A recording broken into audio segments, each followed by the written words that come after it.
Hi అండి, welcome back to my channel. ఎలా ఉన్నారు అందరూ? నేను చాలా బాగున్నానండి. మీరు కూడా చాలా బాగుండాలని ఆ దేవుని మనస్ఫూర్తిగా కోరుకుంటూ వీడియోలోకి వెళ్ళిపోదాం. ఈ చెట్టు చూసారా? మా అమ్మ వాళ్ళ దగ్గర ఊరగాయ చెట్టు అండి. ఊరగాయ చాలా టేస్టీగా ఉంటుందండి. మామిడికాయలతో ఊరగాయ పెట్టుకుంటే నేను చెప్పిన కొలతలతో మీరు కనుక ఊరగాయ పెడితే చాలా చాలా టేస్టీగా ఉంటుంది.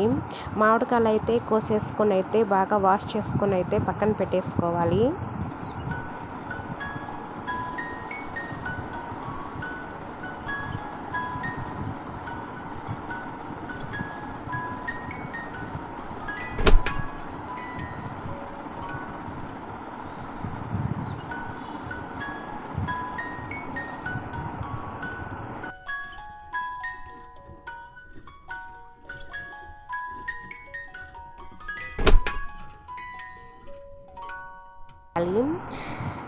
ఆరిన తర్వాత అయితే చిన్న చిన్న పీసెస్గా అయితే కట్ చేసుకోవాలండి. మామిడికాయలు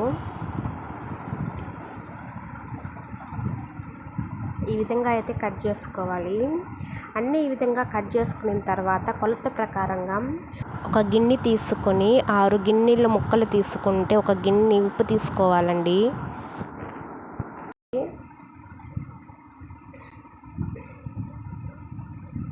ఉప్పు కూడా ఎండబెట్టుకొని మిక్సీకి వేసుకోవాలి. ప్యాకెట్లో నుంచి ఓపెన్ చేసి మిక్సీకి వేసుకుంటే చెమ్మగా అయిపోద్ది. ఎండబెట్టుకొని మిక్సీకి వేసుకోవాలి. అలాగే పసుపొడి కూడా ఒక 3 టేబుల్ స్పూన్ పసుపొడి వేసుకోవాలి. వేసుకొని బాగా కలుపుకొని అయితే పక్కన పెట్టేసుకోవాలండి.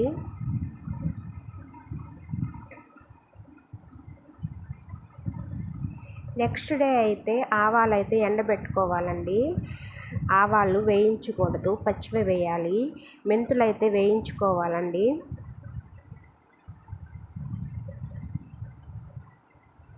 నెక్స్ట్ డే చూసామంటే ముక్కలు అయితే ఈ విధంగా ఉంటాయి.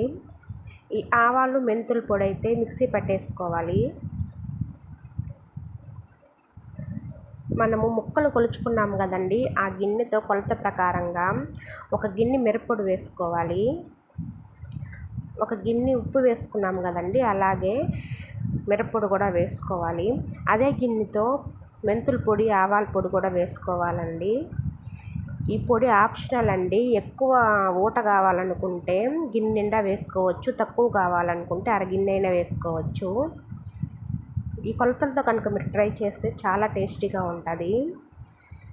ఊరగాయకి మామూలు ఆయిల్ కన్నా కూడా శనగ నూనె చాలా టేస్టీగా ఉంటుందండి. పచ్చిదే పోస్తున్నాను నేనైతే.